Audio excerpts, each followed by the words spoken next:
தினமோ என்னை கழு இரத்தத்தாலே சுத்திகரியும் உம்மாவியாலே என்னை கழுவும் இரத்தத்தாலே சுத்திகரி உம்மாவியாலே என்னை கழுவும் சுத்தமாவே சுத்திகரியும் தூய்மையாவே என்னை கழுவும் நான் சுத்தமாவே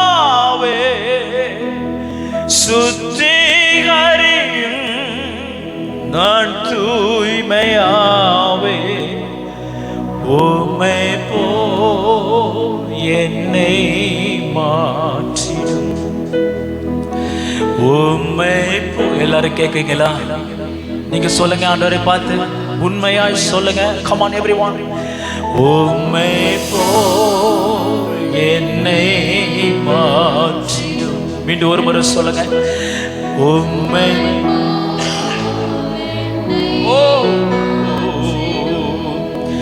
என்னை தள்ளாதீரும்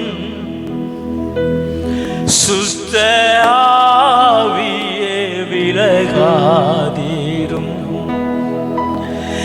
என்னை தள்ளாதீரும் சுத்த ஆவியே விலகாதீரும் பரிசுத்த இருதயம் என்னில் தாருமே நிலைவர ஆவியை புதுப்பியுமே. கரங்களை உயர்த்தி கேட்போமா? பரிசுத்த இருதயம் என்னில் தாரும் நிலைவர ஆவியை புதுப்பியுமே. கரங்களை உயர்த்தி என்னை சுத்தமாவே சுத்திகரியும் தூய்மையாவே என்னை கழுவும் என்னை கழுவும் சுத்தமாவே சுத்திகரியும் தூய்மையாவே உம்மை போ. முன்னாடி இருக்கிற பசங்கள்லாம் எல்லாம் கண்ணை மூடு, எல்லாம் கண்ணை மூடுங்க. முன்னாடி இருக்கிற பசங்களாம் கண்ணை மூடுங்க. கரைகளை உயர்த்தி சொல்லுங்க, ஏசப்பா உங்களை போல என்னை மாற்றுங்க. எல்லாம் கண்ணை மூடுங்க. உம்மை போல உம்மை போ கண்ணீரோடு உம்மை போ சொல்லுங்க. வாய்களை திறந்து சொல்லுங்க. இது ஒரு நல்ல ஜெபம், இது நல்ல ஜெபம். எல்லாம் கேளுங்க.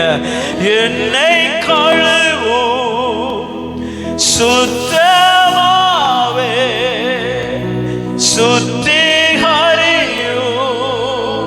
தூய்மையாவே எல்லாருமா என்னை கழுவும் சுத்தமாவே சுத்திகரியும் தூய்மையாவே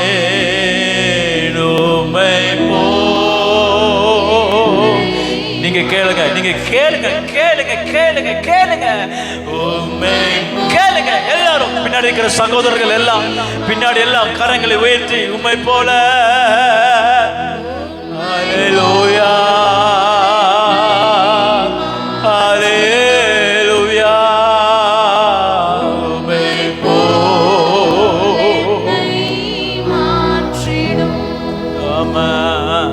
மத்தேயு எழுதின சுவிசேஷம் 6வது அதிகாரம் 5வது வசனத்தை நாம் வாசிப்போம். மத்தேயு எழுதின சுவிசேஷம் 6வது அதிகாரம் 5வது வசனத்தை. அன்றியும் நீ ஜெபம் பண்ணும்போது மாயக்காரரை போல இருக்க வேண்டாம். இன்றைக்கு நாம் ஒரு சத்தியத்தை கற்றுக்கொள்ள வேண்டும் என்று கர்த்தருடைய ஆவியானவர் விரும்புகிறார்.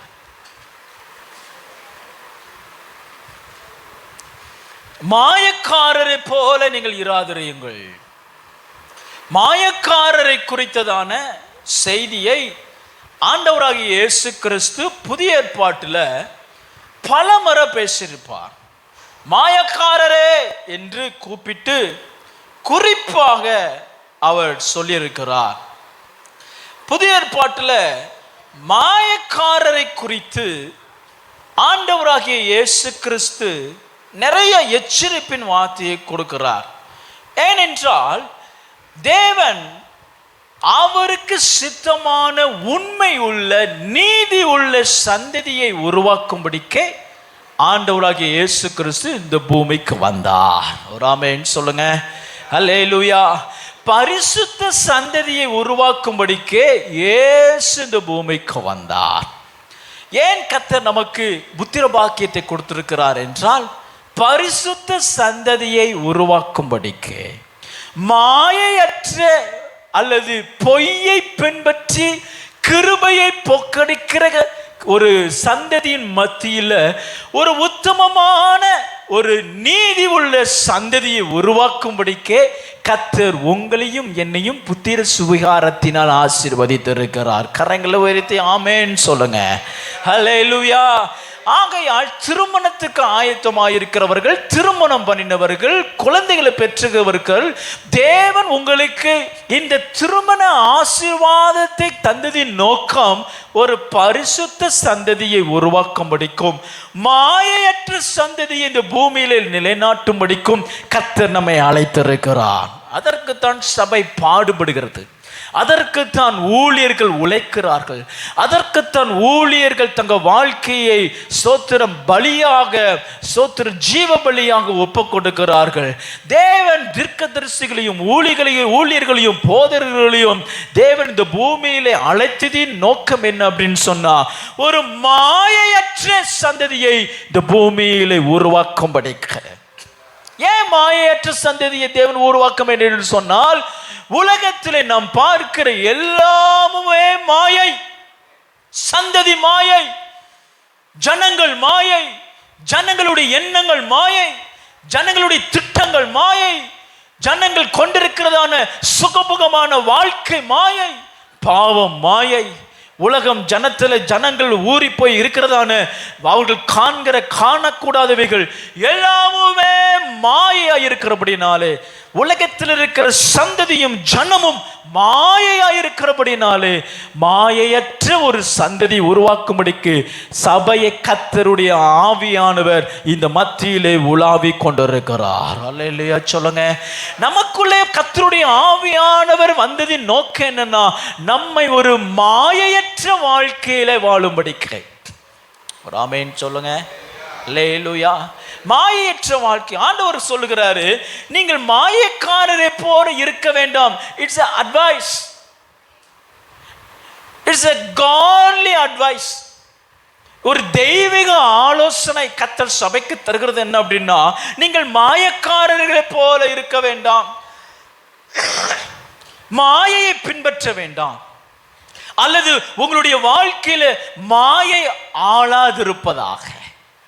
நமது வாழ்க்கையை பெரும்பாலும் மாயை தான் ஆண்டு கொண்டிருக்கிறது.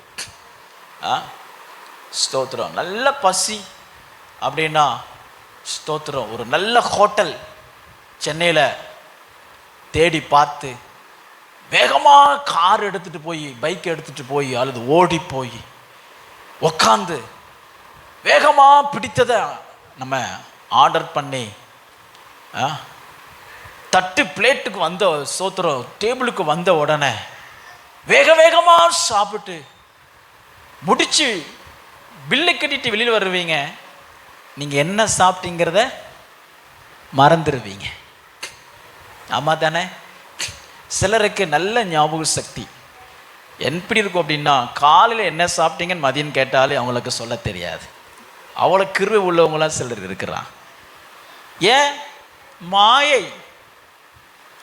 போன வாரத்தில் ஒரு ஊழியர் என்கிட்ட கேட்டார், உங்களுக்கு திருமணமாக எத்தனை வருஷம்னு கேட்டார். அப்புறம்தான் நான் கால்குலேட் பண்ணவே ஆரம்பித்தேன். 1 2 3 4 8 வருஷம் 8 வருஷம் ஆச்சா அப்படின்னு. மாயை சீக்கிரமாக கடந்து போகிறது, நினைவுகளுடன் நிற்கிறது இல்லை. பாருங்க, இப்படி நிலையற்ற வாழ்க்கையில கர்த்தர் மாயையற்ற ஒரு சந்ததியை கர்த்தர் எதிர்பார்க்கிறார். ஒரு ஆமென் சொல்லுங்க. போலியான வாழ்க்கை, ஹிப்போக்ரசி அப்படின்னு ஆங்கிலத்தில் வார்த்தை பயன்படுத்தப்பட்டிருக்கிறது. இந்த ஹிப்போக்ரசி அல்லது ஹிப்போக்ரைட் என்கிற ஆங்கில வார்த்தையை வேதத்தில் மாயைக்காரருக்கு பயன்படுத்தப்பட்ட இந்த வார்த்தைக்கு நல்லா கவனிங்க. நான் கிட்டத்தட்ட 50க்கும் மேற்பட்ட அந்த டிரான்ஸ்லேஷன்லாம் தேடி பார்த்தேன். ஆல்டர்னேட் ஒரு வார்த்தை இருக்கா அப்படின்னு சொன்னால் வேற எந்த வார்த்தையுமே இல்லை. எல்லா டிரான்ஸ்லேஷன்லையும் எனக்கு தெரிந்து 2 டிரான்ஸ்லேஷனை தவிர்த்து எல்லா டிரான்ஸ்லேஷன்லையும் ஒரே ஒரு வார்த்தை தான் பயன்படுத்தப்பட்டு இருக்கிறது, ஹிப்போக்ரைட், மாயைக்காரர். அப்படின்னா என்ன அர்த்தம் அப்படின்னு சொன்னால், மாயைக்கு மாயை இல்லை, மாயைக்கு போலி இல்லை, மாயைக்கு நிகர் மாயைதான், வேற வார்த்தையே இல்லை. there is no alternative word to hypocrite, the word hypocrite. எல்லா டிரான்ஸ்லேஷனும் இந்த வார்த்தை தான் பயன்படுத்தப்பட்டிருக்கு. ஏனென்றால் அதுதான் அதை தாண்டி அதை பேசக்கூடிய, அதை புரியக்கூடிய வேற வார்த்தை இல்லவே இல்லை. நமது வாழ்க்கையை மாயை ஆறாதிருக்கும்படிக்கு பார்த்து கொள்ளுங்கள் என்று ஆண்டவராகிய இயேசு கிறிஸ்து தம்முடைய சீஷர்களை பார்த்து சொன்னார். இன்றைக்கு சபைகளை பார்த்து கர்த்தர் சொல்லுகிறார், தமது ஜனங்களை பார்த்து கர்த்தர் சொல்லுகிறார், மாயையை நிஜமென்று காண்பிக்கிற இந்த உலகத்தில் உங்க ஜீவியம் மாயை பின்பற்றாதபடிக்கு நித்தியத்தை பின்பற்றும்படி கர்த்தர் அழைக்கிறார். ஒரு ஆமென் சொல்லுங்க. அல்லேலூயா. மாயைங்கிற மாயக்காரர் அல்லது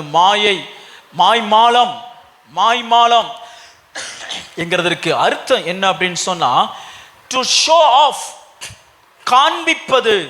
இன்னொரு வார்த்தை சொல்லப்பட்டிருக்கிறது பிரிட்டெண்டிங், நடிப்பது. இந்த வார்த்தையை எங்க பயன்படுத்துவாங்க அப்படின்னு சொன்னா, நாடக சாலையில பயன்படுத்துகிறார்கள். Pretend to be. சினிமாவில் ஒரு ஹீரோ, ஒரு ஹீரோயின் அல்லது எந்த கதாபாத்திரங்களும் என்ன செய்வாங்க அப்படின்னா, தான் அல்லாத ஒரு கேரக்டரை தத்ரூபமாக லைவா ஜனங்கள் நம்ப வைக்கிறது தான் அவங்களுடைய திறமையே இருக்குது. அதில் தேறினவர்கள் தான் இப்போ ஹீரோ, சூப்பர் ஸ்டார் இப்படிலாம் எழுப்பி வராங்க. ஆகையால் இந்த மாயமாலம் அல்லது ஹிப்போக்ரசி என்கிறதான வார்த்தை எங்கிருந்து வருது அப்படின்னா, ஹிப்போக்ரிஸ் என்கிறதான கிரேக்க மொழியில் எடுக்கப்பட்டது. அந்த கிரேக்க முறையில் எடுத்தப்பட்ட ஹிப்போக்ரிஸ் என்கிற வார்த்தை ஆங்கிலத்தினுடைய மொழியாக்கம் என்ன அப்படின்னா, ஆக்டர். உலகத்தை சொல்லுவான், உலகம் ஒரு நாடக மேடை, அதுல நம்ம எல்லாரும் நடிகர்கள். காலையில் எலும்புல இருந்து தூங்கி நீங்க கண்ணை மூடி கொரட்டு விடுவீங்க தெரியுமா, அது வரைக்கும் நீங்களும் நானும் யாருதான் நடிகர்கள், நடிகைகள். உண்மையான ஒருத்தருடைய ஒரிஜினாலிட்டியை நீங்க எப்போ பார்க்கணும்னு சொன்னா, அவங்க அயர்ந்த நித்திரையில் இருக்கும் பொழுது அவங்களோட ஒரிஜினாலிட்டி என்ன செய்யலாம், பார்க்கலாம். அயர்ந்த நித்திரையில் காலையிலேருந்து சாயங்காலம் வரைக்கும் ஐடி கம்பெனியில் மேனேஜர் இருப்பாங்க, அவ்வளவு பர்ஃபெக்ட் வாக் ஸ்டைலில் இருப்பாங்க. தூங்கும்போது பாருங்க, ஒரு கால் சோத்துலையும் ஒரு கால் தலையணையிலையும் இருக்கும். தலை எங்கே இருக்கும் பாஸ்டர்னா, அது நீங்கள் வீட்டில் போய் பாருங்க, ஏதாவது சந்துக்குள்ளே சொருகிட்டு இருக்கும், யாருக்கு தெரியும். சிலருடைய ஒரிஜினாலிட்டி எங்கே பார்க்கலாம் அப்படின்னா, சோத்து பானைக்கு முன்னாடி பார்க்கலாம். ஆமாம், பாருங்க. அதனால நம்ம எல்லாருமே என்ன செய்கிறோம், இயல்பான வாழ்க்கையில் நடிக்கிறோம், ஆவிக்குரிய வாழ்க்கையிலே நடிக்கிறோம். ஆகையால் தான் கர்த்தர் எச்சரிக்கிறார், நீங்கள் மாயமாலத்தில் பிடித்து விடாதபடி நீங்க கவனமாயிருங்க. போன வெள்ளிக்கிழமை இந்த வசனத்தை நம்ம தியானிச்சோம். ஸ்தோத்திரம். ஆண்டவருக்கு எப்படிப்பட்ட ஜெபம் பிடிக்கும் அப்படின்னு சொன்னா, யதார்த்தமான ஜெபம் தான் ஆண்டவருக்கு பிடிக்கும். உண்மையுள்ள ஜெபம் தான் பிடிக்கும். ஆகார் ஜெபம் நம்ம தியானிச்சோம் பாருங்க. ஆகார் எப்படி ஜெபம் பண்ணா? வனாந்திரத்துக்கு துரத்தி விடப்பட்டா. ஆகார் ஆண்டவர் பார்த்து என்ன சொன்னா? ஆபிரகாமின் தேவனே, என் எஜமானின் தேவனே அப்படின்லாம் கூப்பிடலை. சிம்பிளாக சொன்னா, ஆண்டவரே என் பிள்ளை சாகிறத நான் பார்க்க மாட்டேன். கர்த்தர் ஜெபத்தை கேட்டாரா? Very simple and genuine prayer. அல்லேலூயா. நீங்க எப்படி இருக்கிறீங்க, பூரணமாக இருக்கிறீங்கிறத கர்த்தர் பார்க்கல. நீங்கள் எப்படி இருக்கிறீர்கள், உண்மையா இருக்கிறீர்கள் தான் கர்த்தர் பார்க்கிறார். உண்மை உள்ள மனுஷன் பரிபூரண ஆசீர்வாதங்களை பெறுவான். உண்மை உள்ள ஜெபம் பரிபூரண பதிலை கொண்டு வரும். உண்மை உள்ள ஊழியம் பரிபூரணத்தினால் நிரப்பப்படும். உண்மை உள்ள ஜீவியம் பரிசுத்தமாக்கப்படும். கரங்களை தட்டி அல்லேலூயா சொல்லுங்க. ஆகையால் do not be a pretender. அப்படின்னா என்ன அர்த்தம் அப்படின்னா, வேறு ஒருவரை போல நடந்து கொண்டு பொழுது நாமளாவே இருக்கிறது இல்லை. திங்கக்கிழமை எப்படி இருக்கிறீங்க, செவ்வாய்க்கிழமை எப்படி இருக்கிறீங்க, சனிக்கிழமை நேற்று இரவு எப்படி இருந்தீங்க, அப்படியேதான் ஞாயிற்றுக்கிழமையிலும் அவருடைய சன்னிதானத்தில் நீ இருக்க வேண்டும் என்று கர்த்தர் எதிர்பார்க்கிறார். அல்லேலூயா. தேவனை நாம் ஏமாற்றவே முடியாது பாருங்க. ஏனென்றால் அவர் நம்முடைய எண்ணங்களையும் நம் இருதயங்களையும் நம்முடைய சிந்தனைகளையும் ஆராய்ந்தறிகிறார் என்று வசனம் சொல்லுகிறது. இன்டென்ஷன். ஒரு காரியத்துக்காக ஜெபிக்கிறோம். நம்ம ஜெபத்தை பற்றி பார்க்கும்போது நான் சொன்னேன், ஜெபம் பண்ணுறோம் அப்படின்னா, ஒரு காரியத்தை ஜெபம் பண்ணுறீங்க அப்படின்னா, கர்த்தர் உங்கள் வார்த்தையை பார்க்கறதில்ல, உங்கள் சூழ்நிலையை பார்க்கறதில்ல, உங்களுடைய தேவையை பார்க்கறதில்ல.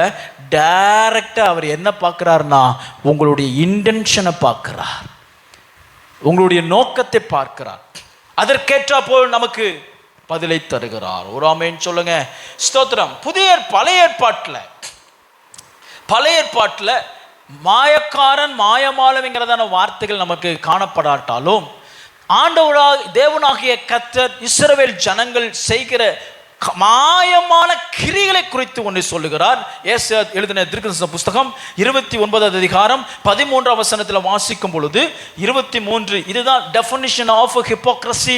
மாயமாலத்தினுடைய விளக்கம் என்ன அப்படின்னா, பழைய ஏற்பாட்டில் ஏசாயா தீர்க்கதரிசன புஸ்தகம் 23வது அதிகாரம் ஸ்தோத்திரம் 29வது அதிகாரம் 13வது வசனம் வாசிங்க. 29:13. இந்த ஜனங்கள் வாயினாலே என்னிடத்தில் சேர்ந்து வாயினாலே சேருகிறார்கள், வார்த்தையினாலே என்னிடத்தில் சேருகிறார்கள். வார்த்தையில என் பக்கத்தில் இருக்கிறாங்க, ஆனா இருதயத்தில் வாழ்க்கையில நடைமுறையில் அவர்கள் என்னை விட்டு தூரமாய் இருக்கிறார்கள். Contradicting life. நம்ம பாடுறதுக்கும் நம்ம வாழ்க்கைக்கும் எப்போ ஒத்து போகுதோ அப்பொழுது உங்களுடைய எரிகோ கோட்டை உங்களுடைய துதியில கீழே விழும். சத்தமா ஆமேன்னு சொல்ல மாட்டேங்கல. ஸ்தோத்திரம். அல்லேலூயா, அல்லேலூயா. எந்த ஒரு வசனமும் உங்களுடைய இருதயமும் எப்பொழுது இணைகிறதோ அப்பொழுது உங்களுடைய வாழ்க்கையில கர்த்தர் அற்புதங்களை செய்ய ஆரம்பிக்கிறார். கடந்த சில நாட்களாக ஒரு வசனத்தை மாறி மாறி என்னிடத்துல போகிற இடங்கள் எல்லாம் அவர் பேசிக்கிட்டே இருக்கிறார். அந்த வசனம் பார்க்கும் போதெல்லாம் I receive it in Jesus name அப்படின்னு நான் சொல்லுவேன். சில வசனங்கள் உங்களுடைய இருதயமும் உங்க சிந்தனையும் அந்த வசனமும் இணைக்கும் பொழுதுதான் அங்கே தேவனுடைய அற்புதத்தின் வல்லமை வெளிப்படும். லேலியோ சொல்லுங்க. மனப்பாட வசனம் ஒண்ணுக்கு உதவாது. நல்லா கவனிங்க. ஸ்தோத்திரம். மனப்பாட வசனம் இங்க இருக்கும். இங்க கொண்டு வரணும் அப்படின்னா ஆவியானவர் இல்லாம முடியவே முடியாது. வசன பிள்ளைகள்லாம் சொல்றாங்க, சில பிள்ளைங்க நல்லா ஆக்கப்பூர்வமாக சொல்கிறீங்க. சில பிள்ளைகள் வந்து இருப்பிடமே சொல்லாமல் உட்காருது. அந்த டீச்சர்ஸ் எல்லாம் எனக்கு அவன் முடிச்சுட்டு என்னை வந்து பாருங்க, வாரத்தில் ஒரு வசனம் கூட உருப்படியை சொல்ல தெரில. இருப்பிடமே சொல்லாமல் யார் சொன்னால்? திருவள்ளுவர் சொன்னார். 33ஆம் திருக்குறளில் 9வது குறள்னா அப்படி சொல்ற. அப்படியா? இருப்பிடங்க. ஸ்தோத்திரம். வாழ்க்கை ஃபுல்லாக இருப்பிடம் இல்லாமல் தான் போய்கிட்டு இருக்கோம். ஆவிக்குரிய வாழ்க்கை. வசனத்தை நம்ம பார்க்கும் பொழுது இருதயமோ அந்த வசனமோ எப்பொழுது ஒத்து போகுதோ அப்பொழுது அங்கே அற்புதத்தை கர்த்தருடைய ஆவியானவர் நடப்பிக்கிறார். அல்லேலூயா. ஆகையால் இங்க ஆண்டவர் சொல்றாரு, மாய்மாலம் நமக்குள்ள எப்படி வருகிறது? பிரிட்டெண்டிங் லைஃப் எல்லாருக்குள்ளே இருக்கு. ஸ்தோத்திரம். எல்லாருக்குள்ளே இருக்கு. இது வந்து நம்முடைய ஸ்வாபம். ஆதாம் ஏவாளுக்குள்ள எப்ப பாவம் வந்துச்சோ, they pretend to be that they were not nude. அவர்கள் நிர்வாணம் இல்லை என்று சொல்லி அவர்கள் நடித்தார்கள். ஆனா கர்த்தர் கண்டுபிடித்தார். பாவம் இல்லை என்று நடித்தார்கள், ஆனால் கர்த்தர் கண்டுபிடித்தார். It's our nature. பர்த்டே வந்துருது. ஸ்தோத்திரம். பிறந்த குழந்தையே நடிக்க கத்துக்கொள்ளுது. எப்படி கத்துக்குது? உங்களையும் என்னையும் பார்த்து தான் கத்துக்குது. பெற்றோரை பார்த்து கத்துக்குது, நடிக்க கத்துக்குது, ஒழிக்க கத்துக்குது, பொய் சொல்ல கத்துக்குது, பாவ வருகிறது. ஒரு ஆமென் சொல்லுங்க. எங்க நடக்குது அப்படின்னு சொன்னா, அடுத்த வாசிங்க, அந்த வசனத்தை தொடர்ந்து வாசிங்க. அவர்கள் 13ஆம் வசனம், அடுத்த பகுதி 13ஆம் வசனம் வாசிங்க. தூரமா இருக்கிறது. கவனிங்க, அவர்கள் எனக்கு பயப்படுகிற பயம், worship என்று ஒரு வெர்ஷன் சொல்லப்பட்டிருக்கிறது. the worship they offer is hypocrites. ஜீவியம் மாயமாலமா இருக்கிறபடினாலே நாம் தேவனுக்கு கொண்டு வருகிறதான ஆராதனை, பலி, துதி, ஜெபம் மாயமாலமாய் இருக்கிறது. ஒரு மாயமாலக்காரனுடைய துதியும் மாயமாலமா தான் இருக்குது. மனுஷன் முன்பதாக எவ்வளவு அழகா நேர்த்தியா நம்ம பாடலாம். மனுஷன் முன்னாடி அழகா பாடலாம். இப்போலாம் நிறைய வொர்ஷிப் லீடர்ஸ் வந்திருக்காங்க. நேற்று நானும் என் மனைவியும் பேசிக்கிட்டு இருந்தோம். பாலி பிள்ளைங்களாம் எழும்பி வராங்க, அடையாளமே தெரியல, அழகா பாடி வராங்க. சந்தோஷமா இருக்கு. நீங்களாம் பாட்டு பாடுங்களேன் ஒரு சொந்தமா.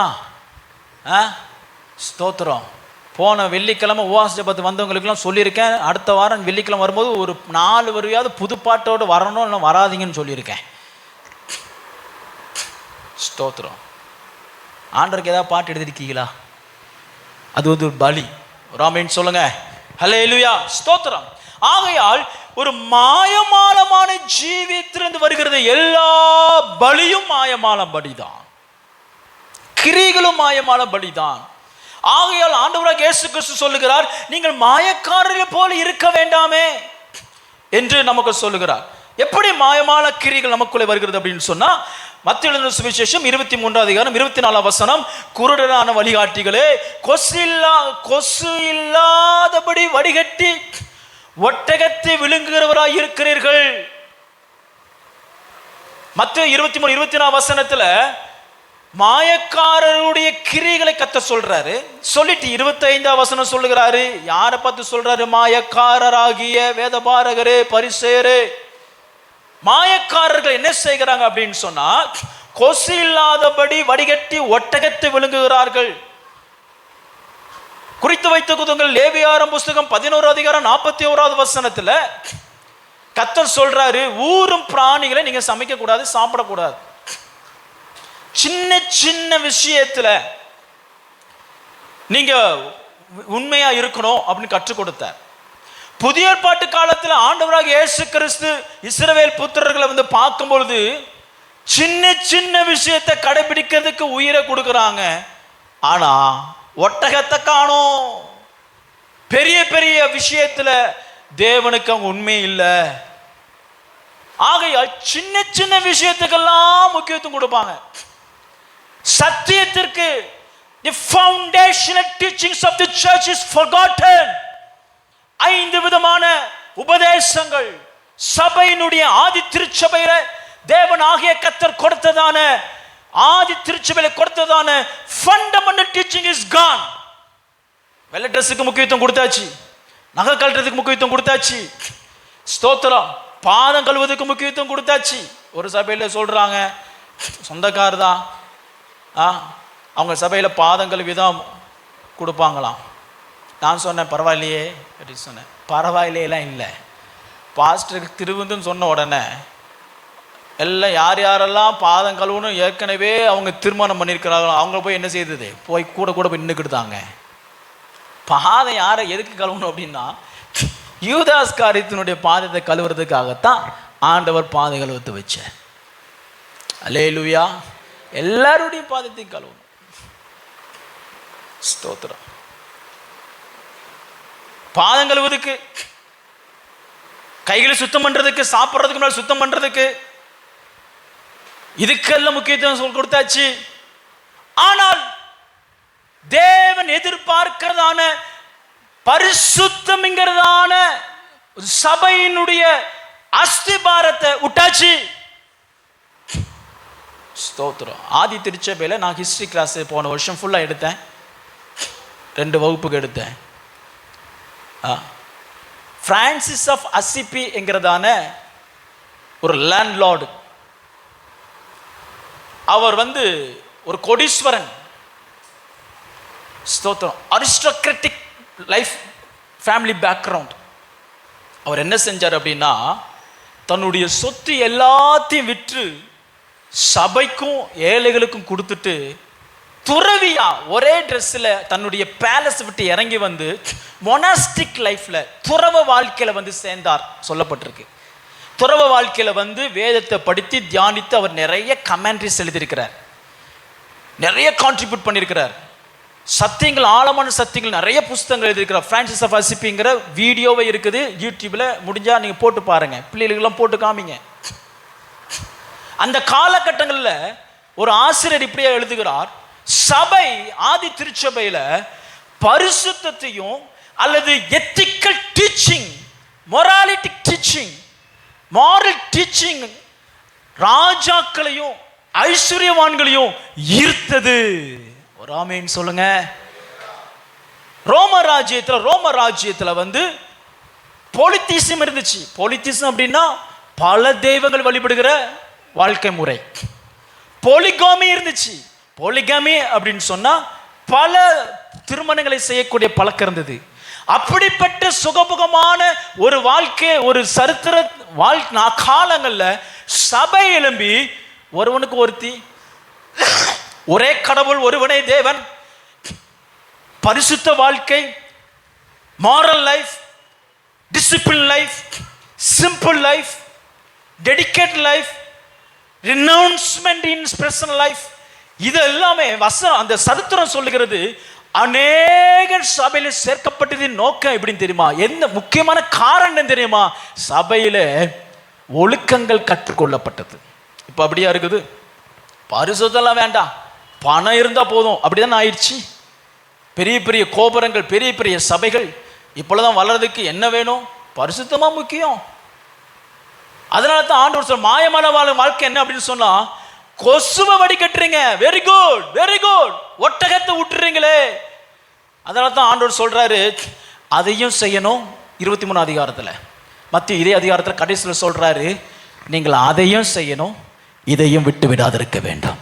அப்படின்னு என்ன அர்த்தம்? கொசுவையும் வடிகட்டுங்க, ஒட்டகத்தையும் நீங்க என்ன செய்யுங்க பாருங்க. ஒரு அல்லேலூயா சொல்லுங்க, சத்தமாய் சொல்லுங்க, அல்லேலூயா அல்லேலூயா. அருமையான தேவனுடைய பிள்ளைகளே, இஸ்ரவேல் புத்திரர்கள் 23ஆம் வசனத்துல ஒத்தலாமிலும் வெந்தயத்திலும் சீரகத்திலும் தசமாத்து சொல்லிடுறீங்க, செலுத்துறீங்க. கரெக்ட் கவனி, வசனத்தை கவனி, வசனத்தை கவனிங்க. 23ஆம் வசனம் சொல்லுகிறது, விசுவாசத்தை விட்டு விட்டீர்கள். Where is your faith? உன்னுடைய விசுவாசம் எங்க? தசமமா கொடுக்கிற, ஒத்தலாமில கொடுக்கிற, வெந்தயத்துல கொடுக்கிற, கொசுவை வடிகட்டுற, ஆனா விசுவாசம் எங்கே? அல்லேலூயா. If a man, the statement கவனிங்க, if a man is hypocrite, his generation will be hypocrite generation. ஒரு மனிதன் மாயமலக்காரனாய் இருப்பானால் அவனிடத்திலிருந்து வருகிற சந்ததியும் மாயமலக்காரர் சந்ததியாகத்தான் இருக்கும். ஒரு மாயமலக்காரன் ஒரு பரிசுத்த சந்ததியை அவன் உற்பத்தி செய்யாமல் மாயமால சந்ததியை உற்பத்தி செய்கிறான். ஒரு சபை மாயமாலமாய் இருக்குமாயானால் நல்லா கவனிங்க, அந்த சபை ஒரு மாயமால சமுதாயத்தை உண்டாக்குகிறது. That transformation starts from the pulpit to the nation. தேசத்திற்கு சத்தியம், தெய்வம், பரிசுத்தம் அல்லது தேவன் எதிர்பார்க்கிறதான நற்கிரியைகள் எங்க இருந்து ஆரம்பிக்காது, சபையிலிருந்து மட்டும்தான் ஆரம்பிக்கும். 2 உதாரணங்களை நான் உங்களுக்கு சொல்ல விரும்புகிறேன். முதலாவதாக, ஒரு hypocritic man producers a hypocritic generation.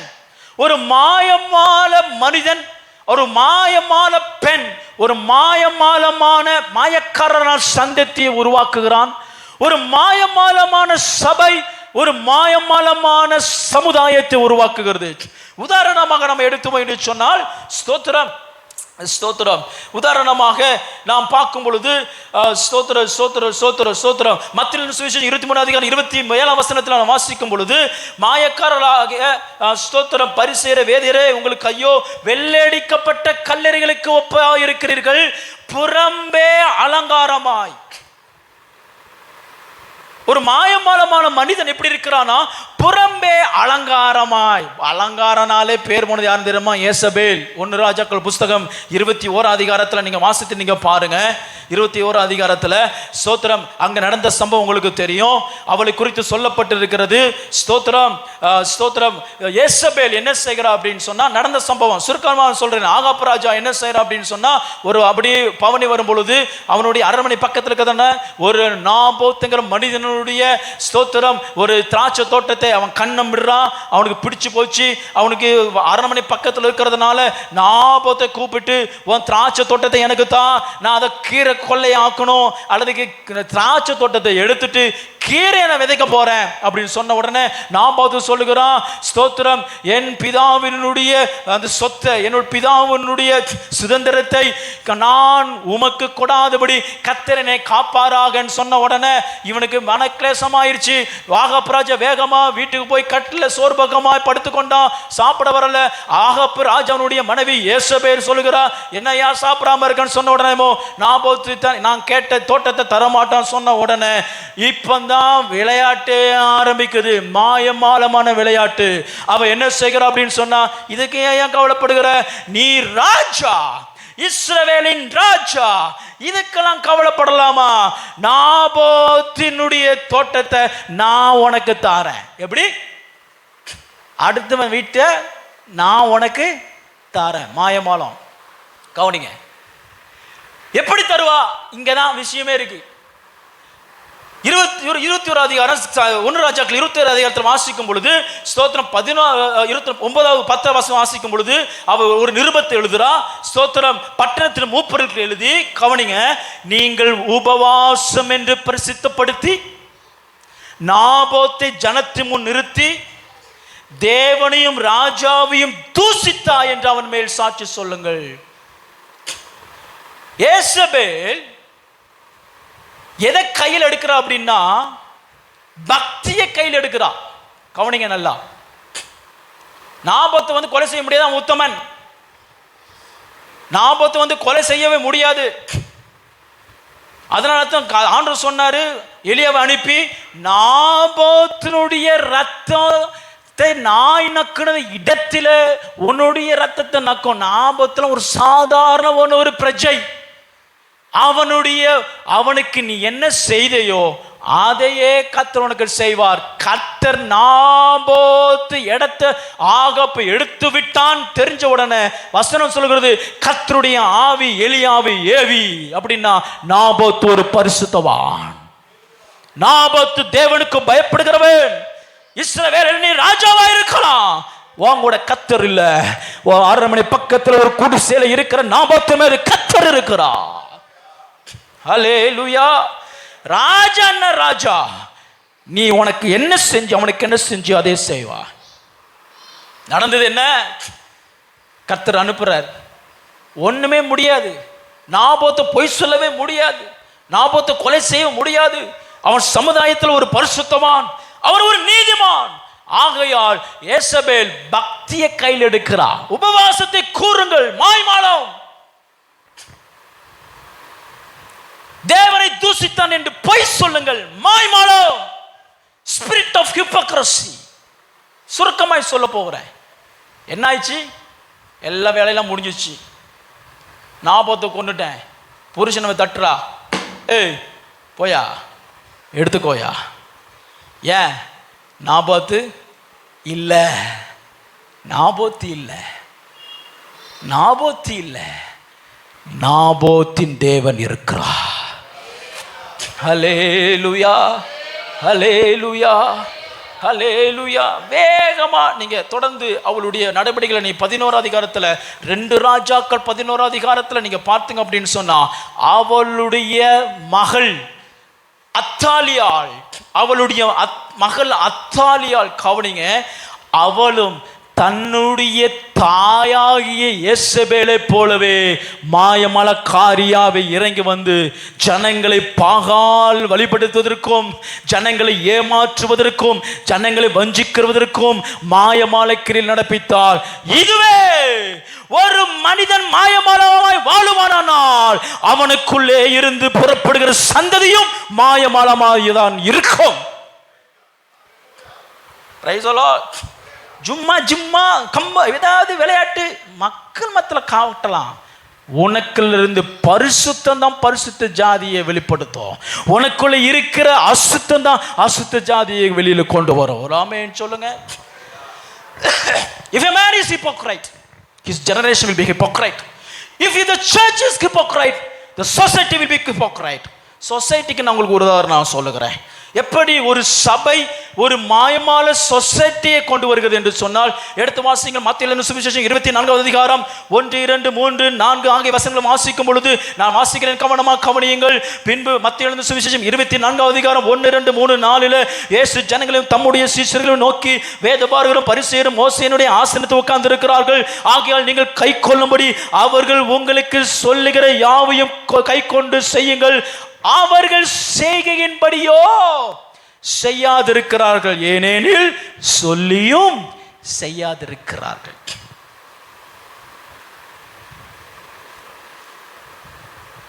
எப்பொழுது ஒரு சபை ஒரு பரிசுத்த சமுதாயத்தை பிறப்பிக்கும் என்று சொன்னால், சபை போதிக்கிறதை அல்லது சபை போதிக்கிறதிலும் விசுவாசிக்கிறதிலும் கிரியைகளில் நடப்பிக்கிறதில் தான் ஒரு பரிசுத்த மாயமாலமற்ற சமுதாயத்தை உருவாக்க முடியும்.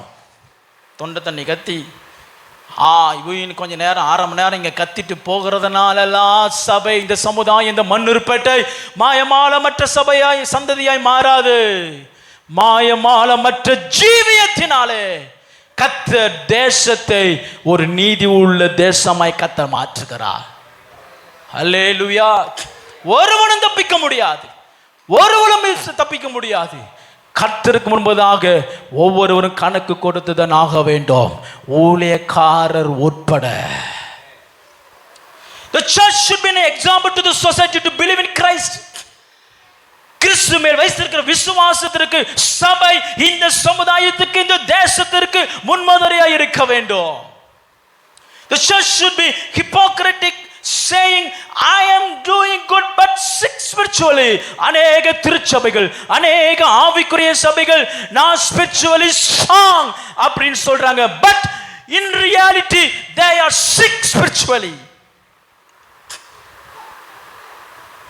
ஆவிக்குரிய சபை போர்டு, ஆனா சுகமில்லை. ஆவிக்குரிய சுகமில்லை, ஆவிக்குரிய சுகமில்லை. சியோனு குறித்து சொல்லப்பட்டிருக்கிறது, உச்சன் தலை முதல் உள்ளங்கால் வரைக்கும் அவளுக்கு சுகமில்லை. சபையிலே சுகமில்லை. There is a sickness, spiritual sickness in the church, and so also there is spiritual sickness in the society. சபையில சிக்னஸ் புரியுதா? பாவம், பலவீனம், பரிசுத்த குறைச்சல், தெய்வ பக்தி இல்லை, இப்போ பாருங்களேன், அநேக சபைகள் லெந்து டேஸில் அவங்க காமிக்கிற பத்தி பரவசத்தை பார்த்தீங்கன்னா 40 நாள் வரைக்கும் தான். 41வது நாள் பாதி பேரு காலு டாஸ்மார்க்லையும், பாதி பேரு காலு எங்கேயோ போய் நிற்குது. பக்தி பரவசம், மாய்மாலம். You cannot create a society with the truth. Ramen சொல்லுங்க. தேவன் சபையை, தேவன் தேசத்தை எப்படி கடாட்சிப்பார்? சபை சுகித்திருக்கும் பொழுது. அல்லேலூயா சொல்லுங்க. சுகித்திருக்கிற அர்த்தம் கர்த்தருக்கு ஏற்றால் போல வாழும் பொழுது, தேவனின் எதிர்பார்க்கிற கிரிகளை நடப்பிக்கும் பொழுது இந்த தேச சுகத்திருக்கும். கரங்களை விடுத்து அல்லேலூயா சொல்லுங்க. மோடியே சொல்லியிருக்கிறாரு, லாக்டவுன் வந்தாலும் நம்மளை பற்றி தான் தெரியுமே. இன்றைக்கி நைட்டு 8 மணிக்கு சொல்லுவார், நாளைக்கு நமக்கு என்ன ஆயிரும்? நம்ம எல்லாம் அதுக்கு அடாப்ட் ஆகிட்டோம், அப்படி தானே? இன்றைக்கி நைட்டு என்ன சொன்னாலும் சரியான்னு தலையாட்டுறதுக்கு அடாப்ட் ஆகிட்டோம். அவ்வளோ கூமுட்டையெல்லாம் ஆயிடுச்சு எல்லாரும். ஏன்னு யாரும் கேட்கறதுக்கு பலன் இல்லை. தேசம் எப்படி சுகித்து இருக்கும்? என்ன வேணாலும் நடக்கலாம், என்ன வேணாலும் நடக்கலாம் இனி வருகிற நாட்கள்ல. ஸ்தோத்திரம். அருமையான தேவனுடைய பிள்ளைகளே, மாயமாலமான கிறிஸ்துவ ஜீவியம் நம்மை காப்பாற்றாது. அது ஒரு நாள் நம்மை காட்டி கொடுக்கும். மாயமாலம்னா என்னன்னு ஒரு சில காரியங்களை நம்ம பார்ப்போம். Hypocrisy is unholiness under holiness. அதாவது பரிசுத்தத்தின் டைட்டில்ல பரிசுத்தம்ங்கிற பெயர்ல இருக்கிற அசுத்தம், அதுக்கு பேரு தான் hypocrisy. Hypocrisy is unholiness under the title of holiness. எடுத்து வாசிங்க மத்தேயு சுவிசேஷம் 7 அதிகாரம் 3 வசனம். மத்தேயு சுவிசேஷம் 7:3.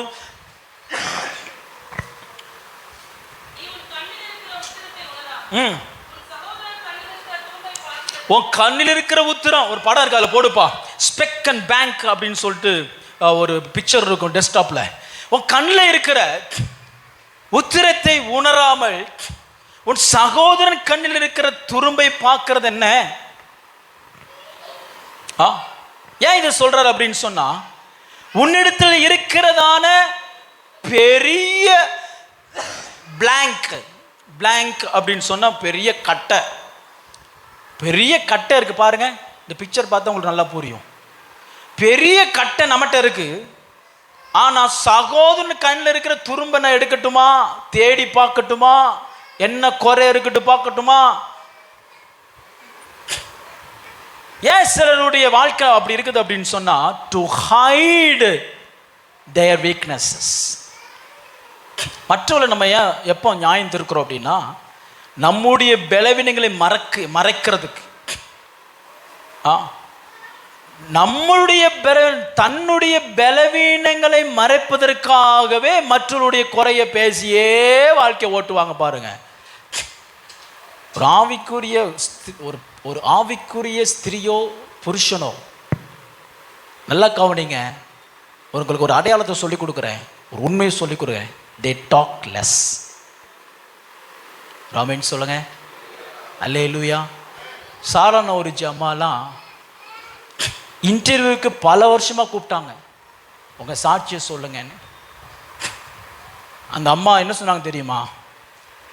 என் முகத்தை கேமராவுக்கு முன்னாடி நான் காமிக்க நான் வாழ்க்கையை அர்ப்பணிக்கலை, என் மனவாளன் ஆகிய இயேசுவை பார்க்கும்படிக்கு. அவங்களுக்கு நெருக்கமானவங்க சிலர் என்ன சொல்கிறாங்க, என்ன சொன்னாங்க, ஆக்சுவலி என்னுடைய பிடி பேச்சுலர் டிவினிட்டியில் என்னுடைய தீசிஸ் வந்து அந்த அம்மாவுடைய ஊழியத்தில் தான் பண்ணணும்னு ப்ரப்போஸ் பண்ணி வச்சுருந்தேன். ஸோ அவங்களுக்கு குறித்ததுனா சில தகவல்கள்லாம் நான் சவகரித்தேன். she doesn't talk. பேசவே மாட்டான்.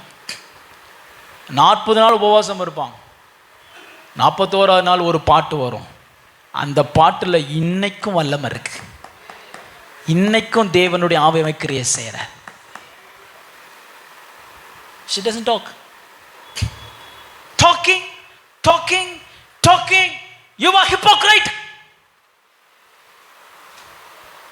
உதாரணமாக பாருங்க, வேதபாரர்களும் பரிசேயர்களும் பேசிக்கிட்டே இருப்பாங்க. Talking about holiness is not holiness. Preaching about holiness is not holiness. Projecting holiness is not holiness. Impacting holiness is holiness.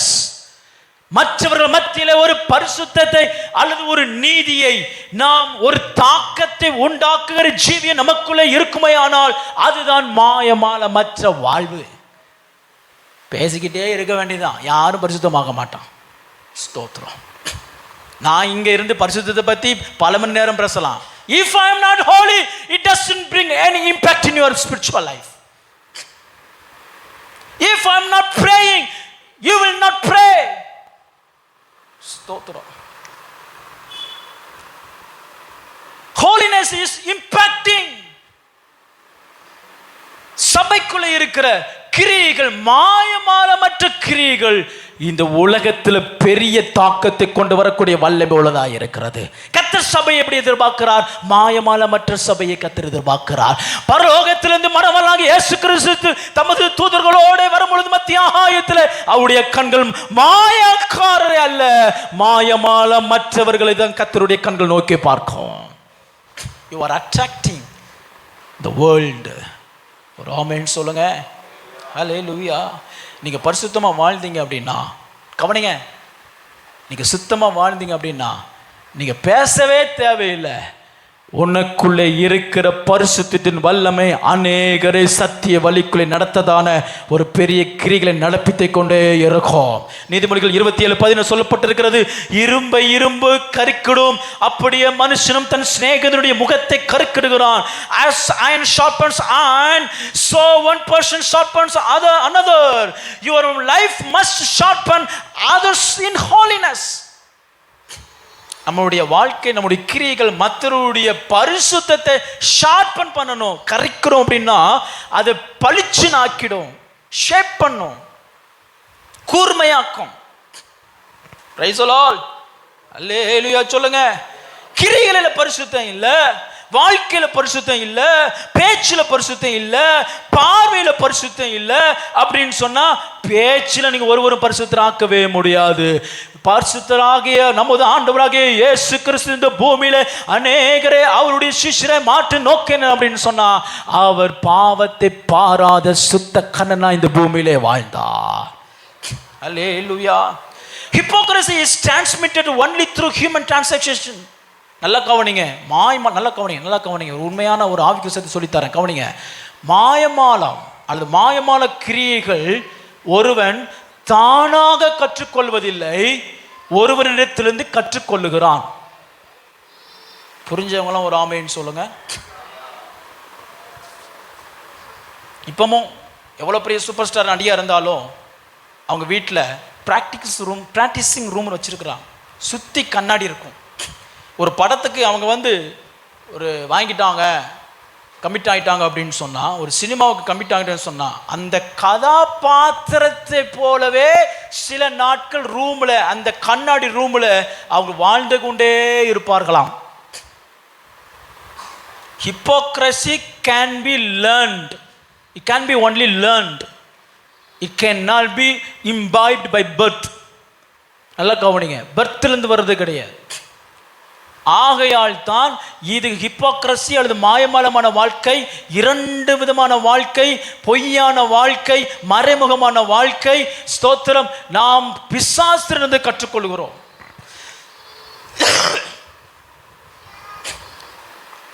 அதனால ஹிப்போக்ரசி அல்லது மாயமாலமான கிரியைகள் ஒரு மனிதத்திலிருந்து இன்னொரு மனிதத்திற்கு கடந்து போக தன்மை உள்ளது. உதாரணமாக அப்போஸ்தலர் நடவடிக்கை 5வது அதிகாரம் 2வது வசனத்தை வாசிக்கும் பொழுது அனனியா சப்பீராவை குறித்து சொல்லும் பொழுது, தன் மனைவி அறிய அவங்க ஒருமனப்பட்டது என்ன? 9வது வசனம். மாய்மாலை எங்க இருந்து வந்தது அப்படின்னு சொன்னா புருஷனிடத்து வந்துச்சு. மனைவிக்கு எப்படி வந்துச்சு அப்படின்னு சொன்னா புருஷனிடத்திலிருந்து மனைவிடத்தில் வந்தது. It can be transmitted. அதனால ரெண்டு பேருமே விசுவாசத்தில் விழுந்தார்கள். அதனால தான் அடிக்கடி நான் சொல்லுவேன், உங்க உறவுகள் மீது கவனமாயிருங்கள், உங்க ரிலேஷன்ஷிப் மீது கவனமாயிருங்கள். Any relationship that is not contributing your spiritual growth, cut it off for your benefit. உங்க நன்மைக்கு விட்டு விட்டு விடுங்க. ஆமென் சொல்லுங்க. ஹல்லேலூயா. ஹிப்போக்ரசி betrays குறித்து வைத்துக் கொள்ளுங்க. நான் சொல்லி போகிறேன். மத்திய 26:25 வாசிக்கும் பொழுது ஸ்தோத்திரம், யூதாசும் அவரை நோக்கி, ரபி நானா. யூதாஸ் காரியத்து வாழ்க்கை முழுவதும் மாயமாலமான வாழ்க்கை, நடிப்பு வாழ்க்கை, பொய்யான வாழ்க்கை, போலியான வாழ்க்கை. 21 வசனம் சொல்லுகிறாரு, உங்களில் ஒருவன் என்னை காட்டி கொடுப்பான். யார் காட்டி கொடுப்பா? 12 பேர்ல மாயமாலமாய் வாழ்ந்தவன் ஒருத்தன் தான், யூதாஸ். Hypocrite betrays Jesus. அநேக நேரங்களில் நாம் மாயமாலமான வாழ்க்கையினாலே நாம் இயேசுவை காட்டி கொடுக்கிறோம் அல்லது விற்று போடுகிறோம். நம்மை சிலுவையினாலே ரட்சித்த இயேசுவை விற்று போடுகிறோம். Do not live with the hypocrites, they will betray you. ஆகையால் இயேசு நமக்கு நல்ல முன்னுதாரணம். மாயமாலக்காரர்களை விட்டு விலகுங்கள். மாயமாலக்காரர்களோடு ஜீவிப்பீர் என்று சொன்னால் ஒரு நாள் அவர்கள் உங்களை காட்டி கொடுப்பார்கள். இயேசுவை காட்டி கொடுத்தான் பாருங்க. ஸ்தோத்திரம். Hypocrisy betrays true friendship. இயேசு யூதாஸ் காரியத்தை மற்ற சீஷர்களை போல தான் அவரும் நேசித்தார். மற்றவர்களுக்கு பங்கிட்டு கொடுக்கிறதை போலதான் யூதாஸையும் பங்கு கொடுத்தார். True friendship Jesus had with Judas Christ. ஆனா என்ன ஆயிடுச்சு? மாய்மாலா என்ன ஆயிடுச்சு? அவனை இயேசுவை உண்மையான நன்மை காட்டி கொடுத்தது. Hypocrites betray your secret side of life. உங்களுடைய ரகசிய வாழ்க்கையை வெளிப்படுத்துவார்கள். Hypocrites betrays your spiritual growth to Satan. very important. நல்லா கவனிங்க. மாயமலமான கிரியை உள்ளவர்கள் அல்லது நம்மிடத்தில் இருக்கிறதான மாயமலமான கிரியைகள் நம்மளுடைய ஆவிக்குரிய பலத்தை, நமது ஆவிக்குரிய எனிமையாகிய சத்ருவாகிய சாத்தானுக்கு காண்பித்து விடும். Very important.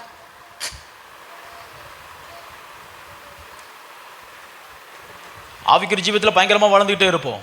ஆனா ஒரு மாயமலமான கிரியைகள் நம்முடைய பலன் என்ன என்று சத்துருவானவனுக்கு காண்பித்து கொடுத்து விடும். இயேசுவின் வாழ்க்கையில் அது நடந்துச்சு பாருங்க. Hypocrites are agent of Satan. மாயமலக்காரர்கள் சாத்தானுடைய ஏஜென்ட். ஸ்தோத்திரம். ஆகையால் no one can expect spiritual originality by living fake life. 23 வசனம், என்னோட கூட தாளத்தில் கையிடுகிறவனே. ஹிப்போக்ரைட் பீப்புள் எங்க இருப்பாங்க அல்லது மாய்மாலக்காரர் எங்க இருப்பாங்க அப்படின்னு சொன்னா உண்மையான ஜனங்கள் மத்தியிலே இருப்பார்கள். இயேசுவினிடத்துல இருந்தா உண்மையான ஜனங்களிடத்தில். ஆகையால் நாம் செய்ய வேண்டிய ஒரு முக்கியமான ஒரு வேலை என்ன அப்படின்னு சொன்னா, சத்தியத்து மேல் நடக்கிறவர்கள், சத்திய பாதி நடக்கிறவர்கள் இன்னார் என்று அடையாளம் காண வேண்டும். ஒரு ஆமென் சொல்லுங்க. நம்ம இன்னைக்கு வாசித்த சங்கீதத்தின்படி ஸ்தோத்திரம், யார் எனக்கு தோழன்? கட்டளைகளை கை கொள்ளுகிறவன், கர்த்தருக்கு பயப்படுகிறவன் எனக்கு தோழன். There are true people where you will find hypocrites. மாயமலக்காரர்கள் நீங்க எங்கே காண்பீர்கள் என்று சொன்னால் உண்மையான ஜனங்கள் மத்தியிலே தான் நீங்க காண்பீங்க. ஏன் அப்படின்னு சொன்னா they don't have their own identity. They don't have their own identity. லூக்கா 18:9 வாசிப்போம். லூக்கா 18:9 வாசிங்க. லூக்கா 18:9 சத்தமா வாசிங்க.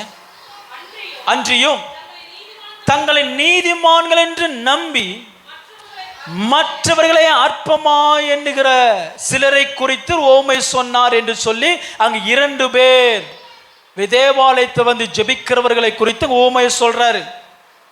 மாயக்காரனான ஒரு வாழ்க்கையை குறித்து சொல்றாரு. மாயக்காரர்கள் 2 காரியத்தை செய்யறாங்க. ஒன்று என்ன செய்யறாங்க அப்படின்னு சொன்னா, they trust in themselves. அவர்கள் உண்மை என்று நம்புகிறார்கள். சிலர் பாருங்களேன், சில பேசும்போது பொய்ய உங்களை உண்மை நம்ப வச்சிருவாங்க பாருங்க. நிறைய அட்வர்டைஸ்மெண்ட் அதான் நடக்குது. பொய்ய உண்மையை நம்ப வைக்கிறது மாயமலக்காரர்கள். ரெண்டாவது என்ன செய்யறாங்க அப்படின்னா, டிஸ்பைசிங் அதர்ஸ், மற்றவர்களை அன்ஹோலி என்று ட்ரீட் பண்றது. சிலருடைய நடக்கையை பார்த்தா அவங்க மட்டும்தான் உலகத்திலேயே ஹோலி, மற்றவர்கள்லாம் அன்ஹோலி, அசுத்த மாதிரி நடத்துவாங்க. அப்படிப்பட்ட வாழ்வு மாயமலமான வாழ்க்கை. இயேசு எப்படி வாழ்ந்தார்? பாவிகள் மத்தியிலே போய் உட்கார்ந்து போஜனம் பண்ணி அவர்களுக்கு பரிசுத்தம்னா என்னென்னு அவர்களுக்கு காண்பித்து கொடுத்தார். கரங்களை தட்டி அல்லேலூயா சொல்லுங்க. அல்லேலூயா, அல்லேலூயா. ஆமா, பரிசேயர்கள் என்ன செய்யறாங்க? மாயமரக்காரர் என்ன செய்யறாங்க? 12ஆம் வசனம், வாரத்தில் 2 தினம் உபவாசிக்கிறேன், நான் ஜெபிக்கிறேன், தசமம் கொடுக்கிறேன் என்று சொல்லி அவங்க பேசிக்கிட்டு இருக்கிறான். கர்த்தர் வசனம் சொல்லுகிறது, அவன் நீதிமானாக்கப்படவில்லை. 11ஆம் வசனம், டிஸ்பைசிங் அதர்ஸ், என்ன சொல்றான்? நான் மற்றவங்களை போல அல்ல. நிறைய பேர் ஜெபம் அப்படித்தான் இருக்கு. ஒரு நாள் ஜெபத்தில் நம்ம தியானிச்சோம் பாருங்க. கம்பேர் பண்ணி ஜெபம் பண்ணாதீங்க. உங்களுக்கு தேவையா ஜெபம் பண்ணுங்க. அவங்களே போல என்னை ஆசீர்வதியும், இந்த பிள்ளைகளை போல எங்களை படிக்க வைங்க, இப்படிப்பட்ட எனக்கு மேன்மை தாங்க, அப்படி கேட்காதீங்க. மற்ற எல்லாரையும் பார்க்கலும் கர்த்தர் உங்களை விசேஷம் உள்ளவர்களை தான் பார்க்கிறாரு. அல்லேலூயா. Everyone sitting here in God's presence is unique in the sight of God. தேவனுடைய பார்வையில் ஒவ்வொருத்தரும் விசேஷமானவர்கள். ஒரு ஆமென் சொல்லுங்க. பக்கத்துல பார்த்து கையை பிடிச்சு ஒரு குலுக்கு கர்த்தருடைய பார்வையில் நீங்கள் விசேஷமானவர்கள் சொல்லுங்க. அல்லேலூயா, அல்லேலூயா. You are unique. Praise God. அல்லேலூயா. அதனால உங்க ஜெபம் எப்படி இருக்க கூடாதுன்னா, கம்பேர் பண்ணி இருக்க கூடாது. மாய்மலமான ஜெபம் எப்படி இருக்கு? 11ஆம் வசனத்துல, இந்த ஆயக்காரனை போல நான் இல்லை, இந்த விபச்சாரக்காரரை போல நான் இல்லை, அநியாயக்கார போல இல்லை, பரிகார போல நான் இல்லை, நான் அவங்களை போல இல்லை, நான் தான் பரிசுத்தம். மாயமாலம். எல்லாரும் அவனுடைய பார்வையில் குறைவுள்ளவர்களாக இருக்கிறோம். பூரணத்துக்கு நேராய் ஓடிக்கொண்டு இருக்கிறோம். அவரை முகமுகமாய் தரிசிக்கும் பொழுது நம்மை பூரணமாக்குகிறவர் நம்மை அழைத்த கிறிஸ்துவே. மற்றவரை அற்பமா எண்ணுகிறது. பிரைஸ் லார்ட் சொல்லுங்க. யாரையும் அற்பமா எண்ணக்கூடாது. புதுசாக ஒருத்தவங்க வந்தாங்கன்னா அற்பமா எண்ணாதீங்க, அரவணைங்க. ஒருத்தெல்லாம் ஒரு நாளைக்கு குடிச்சிட்டு வந்து உட்காந்துருந்தாரு. ஸ்தோத்திரம். அரவணைங்க. ஏய் குடிச்சிட்டு அங்கே வரக்கூடாதுன்னு சொல்றதுக்கு யாருக்கு ரைட்ஸ் கிடையாது. This is God's church. இது தேவ சபை. அவரே அணைக்கிறார். அல்லேலூயா, அல்லேலூயா. ஒரு விபச்சாரி ஸ்திரியை கொண்டு கையுமையுமா பிடிக்கப்பட்டு போடுறாங்க. ஆனா யார் பக்கத்துல இயேசு இருந்தா தெரியுமா? யார் பக்கம் இருந்தா தெரியுமா? விபச்சாரி பக்கத்தில் இருந்து அவள் இனி பாவம் செய்யாதபடி அவரை மாற்றும்படிக்கு அவர் பக்கத்தில் இருந்தார். மற்றவங்க எல்லாம் மாயக்காரர்கள், அற்பமா எண்ணுவது. அல்லேலூயா சொல்லுங்க. அல்லேலூயா. தீத்து 1:16 வாசிக்கும் பொழுது மாயக்காரர்கள் என்ன செய்கிறாங்க அப்படின்னா, அவர்கள் தேவனை அறிந்திருக்கிறோம் என்று அறிக்கை பண்ணுகிறார்கள், கிரியைகளினாலோ அவரை மறுதலிக்கிறார்கள். மாயமலமான வாழ்க்கை தேவனை மறுதலிக்கிற வாழ்க்கை. கவனிங்க. ஸ்தோத்திரம். தேவனை மறுதலிக்கிற வாழ்க்கை. நான் கிறிஸ்தவன் சொல்லுவாங்க, கிரியைகள் கிறிஸ்துவை போல இருக்குதா? இல்ல. அப்படின்னா நாம் கிறிஸ்துவை மறுதலிக்கிறவர்களாக இருக்கிறோம் என்று வசனம் சொல்லுகிறது. அது மாத்திரமல்ல, வேகமா போகிறேன். they deny him by their works. they profess or they confess their Lord in their words, but they deny him in their works. வார்த்தையினாலே கிறிஸ்துவை அறிக்கை பண்ணுகிறார்கள், கிரியைகளினாலே கிறிஸ்துவை மறுதலிக்கிறார்கள். மாயமாலமான கிரியைகள் கிறிஸ்துவை மறுதலிக்கிற கிரியைகள். மாத்திரமல்ல, அவர்கள் அருவருக்கப்படத்தக்கவர்களும். வாசனை என்ன சொல்லுது? கவனிங்க. மாயமலக்காரர்களை குறித்து என்ன சொல்லுதுன்னா, அருவருக்கப்படத்தக்கவர்கள், டிட்டெஸ்டபிள். அந்த வார்த்தை யூஸ் பண்றதுக்கு, டிட்டெஸ்டபிள் வார்த்தை நீங்க படிச்சீங்கன்னா, இந்தியாவில் காஸ்ட் சிஸ்டம் இருக்கு. உயர்ந்தவன் தாழ்ந்தவன் அப்படி ஒரு சிஸ்டம் இருக்குது, ஒரு சோஷியல் சிஸ்டம் இருக்குது. அதில் இவன் இவனுக்கு கீழே, இவன் இவனுக்கு கீழே, இவன் இவனுக்கு கீழேன்னு வச்சு மாத்திரமல்ல, அது வச்சா கூட பிரச்சனை இல்லை. எல்லா உலகத்தில் எல்லா சொசைட்டிலும் ஏற்றத்தாழ்வு தான் செய்யுது, ஏதோ ஒரு விதத்தில் இருக்குது. அது இல்லாமல் ஒன்றுமே செய்ய முடியாது, இருக்கட்டும். ஆனால் விஷயம் என்னென்னா, தீட்டுன்னு ஒன்று வச்சுருக்கிறான் பாருங்க, டிட்டெஸ்டபிள். பார்த்தா தீட்டு, தொட்டா தீட்டு அப்படின்னு ஒரு கான்செப்ட் இருக்குது பார்த்தீங்களா? இது சொசைட்டியில் இருக்குது, உலகத்தில் இருக்குது. இப்போ ஏதோ அதெல்லாம் குறைஞ்சி வருது சில இடங்களை தவிர்த்து. அந்த வார்த்தையை தான் ஆவியானவர் இங்கே பயன்படுத்தியிருக்கிறார். தீட்டு.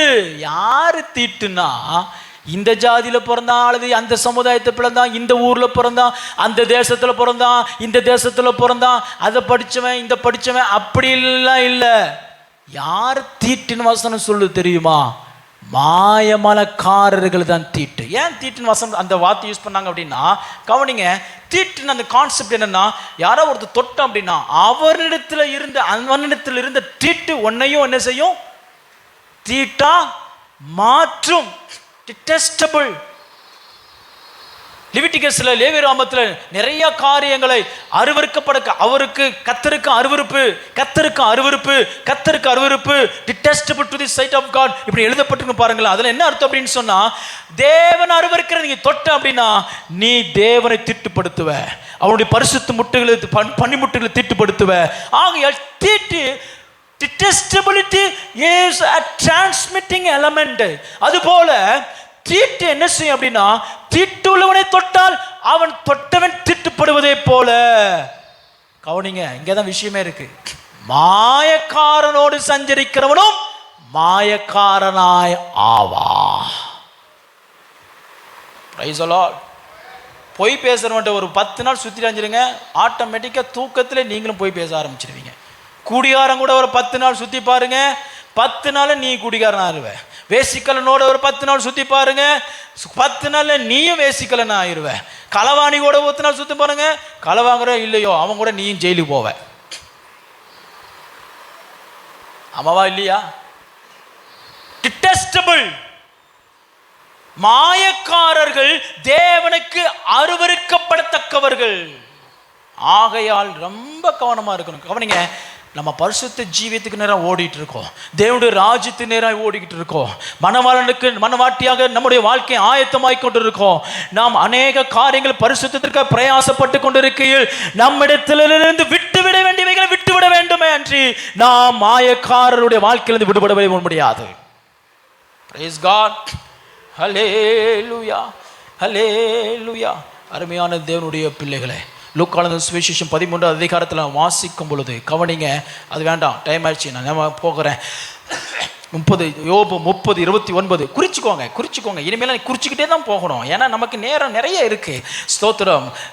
யோபு புஸ்தகம் 30 அதிகாரம் 29 வசனம், மாயக்காரன் ஆளாதபடிக்கும் ஜனங்கள் சிக்கிக் கொள்ளாதபடிக்கும். இந்த வசனத்தை அதான் வசனம் சொல்கிறது, மாயக்காரன் ஆண்டால் நீங்கள் சிக்கிக் கொள்வீர்கள். அப்படின்னா என்ன தெரியுமா? ஆங்கிலத்தில் என்ஸ்னர்டு, நீங்கள் கண்ணியில அகப்படுவீர்கள்.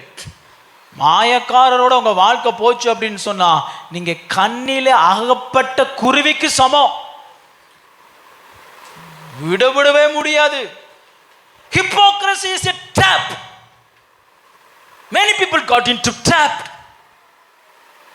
மாயமலமான வாழ்க்கையில் நிறைய பேர் சிக்கொண்டதுனால they forgot their original image of God. தேவன் உங்களுக்கு கொடுத்ததான தேவனுடைய சாயலை அநேகர் மறந்துட்டாங்க. Come out, வெளியில வாங்க, தேவனோடு சஞ்சரிக்க பழகுங்க. கர்த்தர் உங்களுக்கு தந்ததான அவருடைய சாயலை புதுப்பிப்பார். கரங்களை தட்டி ஆண்டவருக்கு நன்றி செலுத்துங்க. கர்த்தர் உங்களுக்கு தந்ததான புதிய பரிசுத்த தேவனுடைய சாயலை உங்க வாழ்க்கையில் இந்த நாட்களிலே புதுப்பிப்பாராக. அல்லேலூயா, அல்லேலூயா. ஸ்தோத்திரம். அருமையான தேவனுடைய பிள்ளைகளே, மாயக்காரர் நம்மை கண்ணிலே விழப்படுகிறார், கண்ணிலே விழப்படுகிறார். ஸ்தோத்திரம். மத்தேயு எழுதின சுவிசேஷம் 24வது அதிகாரம் 48வது வசனம் சொல்லுகிறது, என் ஆண்டவன் வரநாள் செல்லும் என்று தன் உள்ளத்தில் சொல்லிக்கொண்டு 50 வசனம் சொல்றது, எஜமான் ஊழியக்காரன் நினையாத நாளிலும் அறியாத நாளிலும் அவருடைய எஜமான் வந்து, கவனிங்க 51வது வசனம், மத்தேயு 24:51 வசனம், அவனை கடினமாய் தண்டித்து மாயக்காரரோடே அவனுக்கு பங்கை நியமிப்பான், அங்கே அழுகையும் சொல்லுங்க பற்கடிப்பும் நரகம். மாயக்காரனுடைய ஸ்தலம் என்னது? பாதாளம். Hypocrites will not go to heaven. மாயமாலமான ஜீவியமோ, மாயமாலமான கிரி உடையவனோ, மாயமான காரனோ பரலோக ராஜ்யத்தில் பிரவேசிக்க முடியாது. மாயமாலமான வாழ்க்கையிலிருந்து கர்த்தர் நம்மை தப்பித்து நமக்கு கிறிஸ்து இயேசுவின் மூலமாக கிடைக்கப்பட்ட முழுமையான தேவனுடைய சாயலினாலே இந்த நாட்களிலே நமது ஜீவியத்தை புதுப்பிப்பாராக. எல்லாம் எலும்பி நிற்கலாமா? ரபா ஷபா ரிபா ரலாமா ஷெகோ மேனே மே ரோலோபோ ஷக்கரலாபா. ஆண்டவரே, என்னிடத்தில் நீர் காண்கிற வேதனை உண்டாக்கும் வலி உண்டோ என்று ஆராய்ந்து பார்த்து என்னை சுத்திகரியும் என்கிற ஒரு ஜெபம் உங்கள் இருதயத்தில் எழும்பட்டும். எத்தனை பேர் இந்த நாளில் சத்தியத்தை கேட்டீங்க? எத்தனை பேர் இந்த சத்தியத்துக்கு உங்கள் வாழ்க்கையை ஒப்பு கொடுக்குறீங்க? நமக்கு 2 விதமான வாழ்க்கை வேண்டாம்.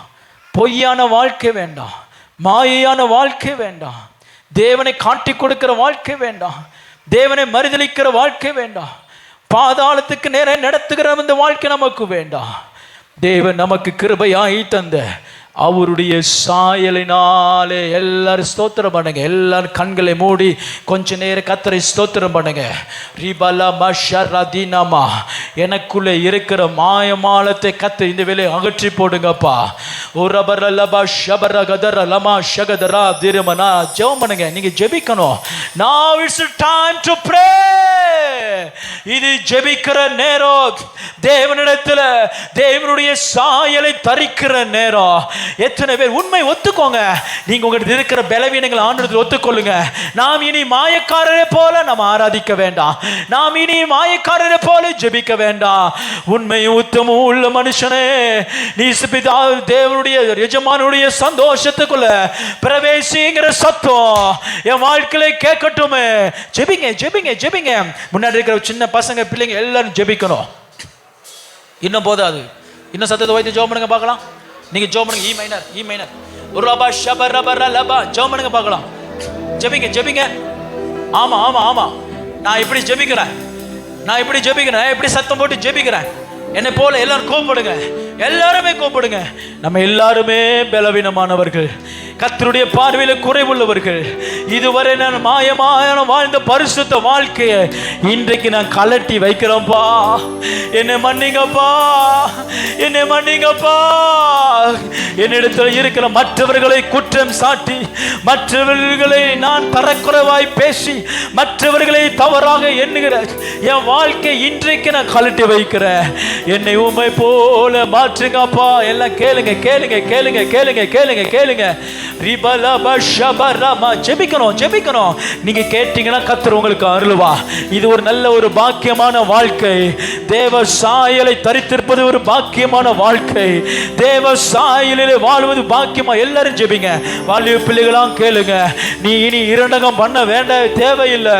வாலிபனே, வாலிப பிள்ளையே, நீ இனி உனக்கு 2 வாழ்க்கை வேண்டாம். கர்த்தர் உனக்கு பல, கர்த்தர் உனக்கு பரிசுத்த, கர்த்தர் உனக்கு துருகம், கர்த்தர் உனக்கு அனுக்கிரகம், அவர் உனக்கு தயை பாராட்டி, அவர் உனக்கு கிருபை தந்தருளி, ஓ சத்தியமுள்ள, என்றைக்கும் நிலை நிற்கிற ஒரு பரிசுத்தமுள்ள, ஒரு குற்றமற்ற ஒரு மனவாட்டியாக இந்த வேலை கர்த்தர்களை மாற்றட்டும். எல்லாம் வலகரத்து உயர்த்து, எல்லாம் கையை கட்டக்கூடாது, கையை கட்டக்கூடாது. Come on everyone pray. Church ஒரு மாயமாலமான ஒரு மனுஷன், ஒரு மாயமாலமான சந்ததியை உருவாக்குகிறார். ஒரு மாயமாலமான சபை, ஒரு மாயமாலமான சமுதாயத்தை உருவாக்குகிறது. இனி நான் அப்படி அல்ல, இனி நாங்க அப்படி அல்ல. ஒரு சத்தியமுள்ள சபையை, ஒரு சத்தியமுள்ள சமுதாயத்தை, ஒரு சத்தியமுள்ள சந்ததியை என்னிடத்தில் உண்டாக்குங்கப்பா. கேளுங்க கேளுங்க. ஜோமனு ஜோமனு ஜோமனு. யாரு நிறுத்தக்கூடாது, யாரு நிறுத்தக்கூடாது, யாரு நிறுத்தக்கூடாது, யாரு நிறுத்தக்கூடாது. No no no no no no. இன்னும் நேரம் உண்டு, இன்னும் சமயம் உண்டு. இனி நீ கர்த்தரிடத்தில் வந்து அடைவதற்கு இன்னும் கர்த்தர் சமயத்தை வச்சிருக்கிறாரு. கர்த்தர் உன்னை விட்டு தூரமாய் போகல. உன்னுடைய பலவீனங்களை குறித்து, நீ குற்ற மனசாட்சியை குறித்து நீ தேவனை விட்டு தூரமாய் போக வேண்டியதல்ல. இதோ நம்முடைய பரம தகப்பன் உன்னை இருந்த நிலைமையில, நீ இருந்த ஸ்தானத்தை இன்று உனக்கு தந்தருளும்படி இதோ கர்த்தருடைய கரம் உன்னை நோக்கி கொண்டிருக்கிறது. உன்னுடைய மாயமான வாழ்க்கை விட்டு மனம் திரும்ப.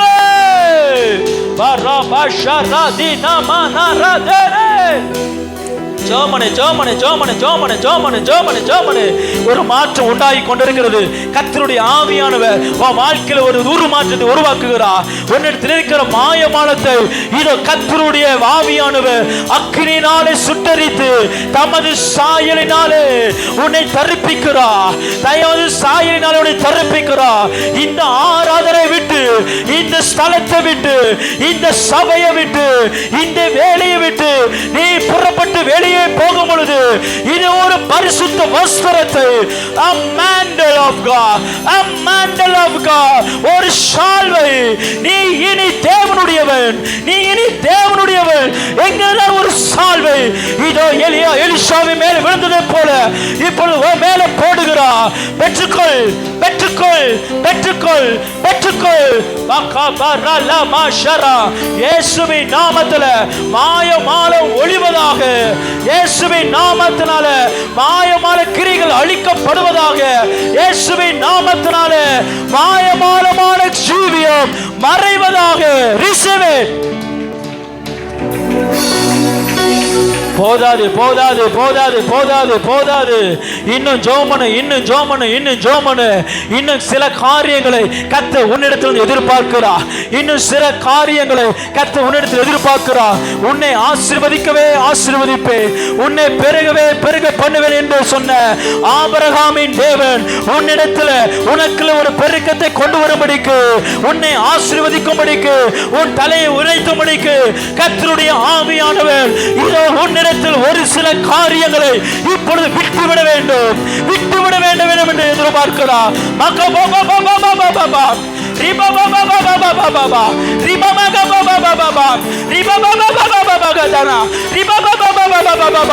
சபைக்குள்ள கர்த்தர் ஒரு சில காரியங்களை விட்டு விட வேண்டும் என்று கர்த்தருடைய ஆவியானவர் இப்பொழுது விரும்புகிறார். சபையே சபையே, உன்னுடைய மாயமாலத்தை விட்டு மனம் திரும்பு.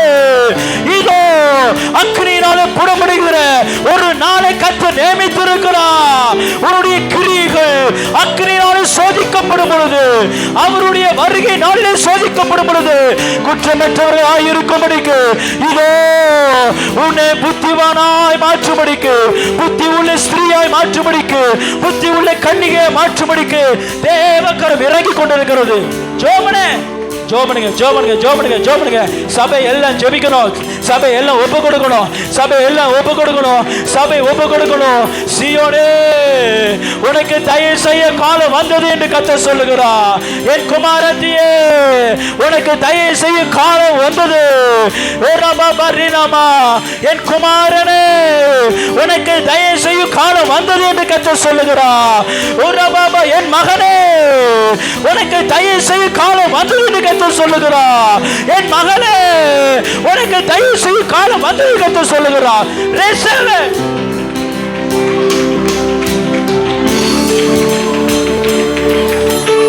ஜோமனு ஜோமனு ஜோமனு ஜோமனு ஜோமனு ஜோமனு ஜோமனு. எல்லாரும் ஜெபிக்கணும் ஜெபிக்கணும் ஜெபிக்கணும்.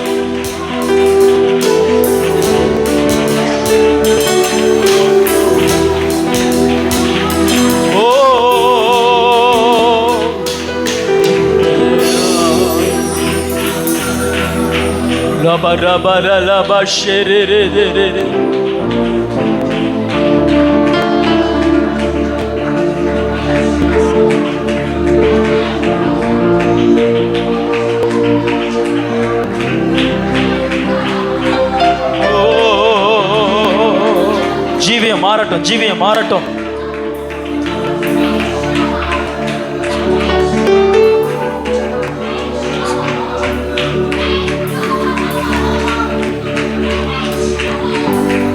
கர்த்தர் வாழ்க்கையில் ஒரு பெரிய ஒரு முடிவையும் ஒரு துவக்கத்தையும் இன்னைக்கு கொடுக்க விரும்புகிறார். வாலிப பிள்ளையே, இன்றைக்கு கர்த்தர் உனக்கு ஒரு முடிவையும் ஒரு துவக்கத்தையும் அவர் கொடுக்க விரும்புகிறார். மாயையான கிரிகளை விட்டு, மாயையான ஜீவியத்தை விட்டு, மாயமாலமான கிரிகளை விட்டு, மாயக்காரரோடு இருக்கிற உறவுகளை விட்டு விட்டு நீ விலகி வருவே. ஆனா ஒரு புதிய துவக்கத்தை கத்த உன் வாழ்க்கையில இப்ப நீங்க தரப்போகிறோம். தேவசாயலாக மாறி தேவனோடு இருப்பேன், நானும் தேவனோடு இருப்பேன். தேவசாயலாக மாறி தேவனோடு எல்லா கரங்களை தட்டி பாடுங்க, எல்லா கரங்களை தட்டி பாடுங்க, உண்மையா சொல்லுங்க. தேவசாயலாக.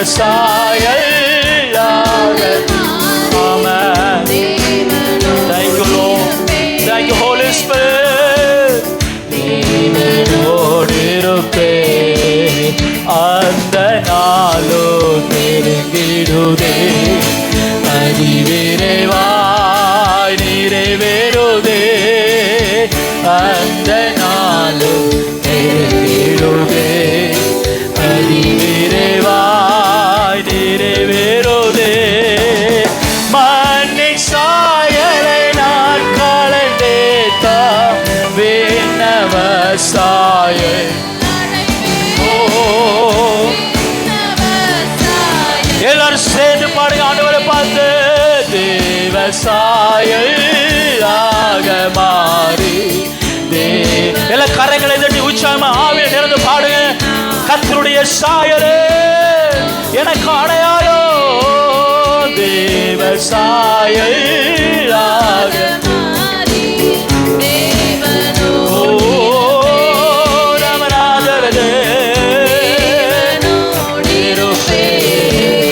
பூமியும் கூடாரமென்றோ பலவீனமே அழிந்திடுமே.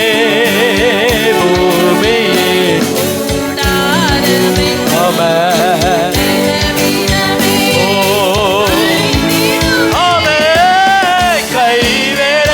கைவேலையாத பொன்னீரு கண்டடைந்து. ஆமென், ஆமென், ஆமென். இன்னொரு முறை விசுவாசத்தோடு கைவேலையல்லாத மாயமாலமற்ற வாழ்க்கை எனக்கு கைவேலை அல்லாத பொன்மீது கண்டடைந்து. தேவசாயல் தேவசாயலாக மாறி தேவனோடு இருப்பேன், தேவனோடு இருப்பேன். காத்திருந்து ஜெபிப்பதினால் கழுகு போல பறந்தெழும்பி காத்து. எல்லாரும் பாடுங்க, வாய்களை திறந்து பாடு. ஓ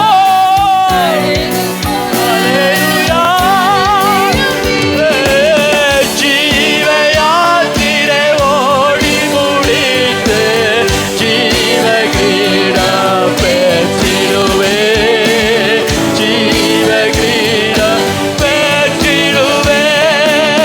ஜீவயாத்திரை ஓடி முடித்து ஜீவகிரீடம் பெற்றிடுவே, ஜீவகிரீடம்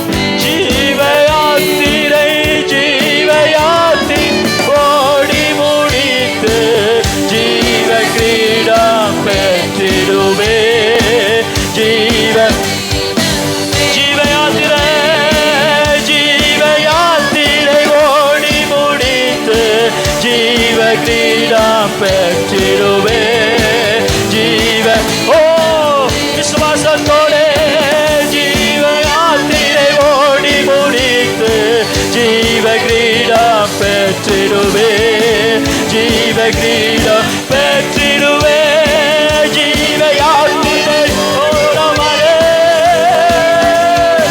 உதை மாதே நாதரோ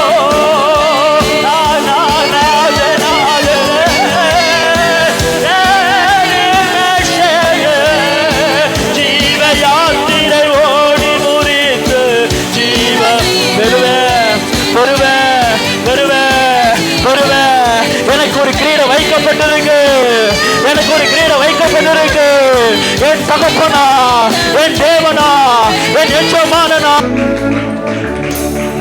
நல்ல பிதாவே உடைய பரிசுத்த நாமத்தை நாங்கள் தொழுது கொள்கிறோம் மாயமான மீது எங்களுக்கு வேண்டாம் மாயக்காரர் கூட்டத்தை விட்டு எங்களை காத்துக்கொள்ளும் மாயமால கிரிகளில் எங்களிடத்திலிருந்து எடுத்து விடும் தேவ சாயலை எங்களுக்கு தரித்து விடும் மனவாட்டியா எங்களை மாற்றிவிடும் எங்களை அர்ப்பணிக்கிறோம்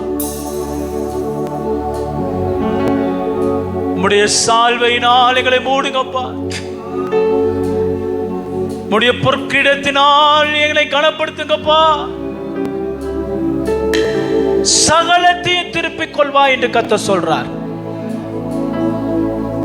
சகலத்தையும் திருப்பிக் கொள்வாய் நீ இழந்து போன ஒன்றையும் விடாதபடி சகலத்தையும் திருப்பிக் கொள்வாய் என்று கர்த்தர் சொல்லுகிறார்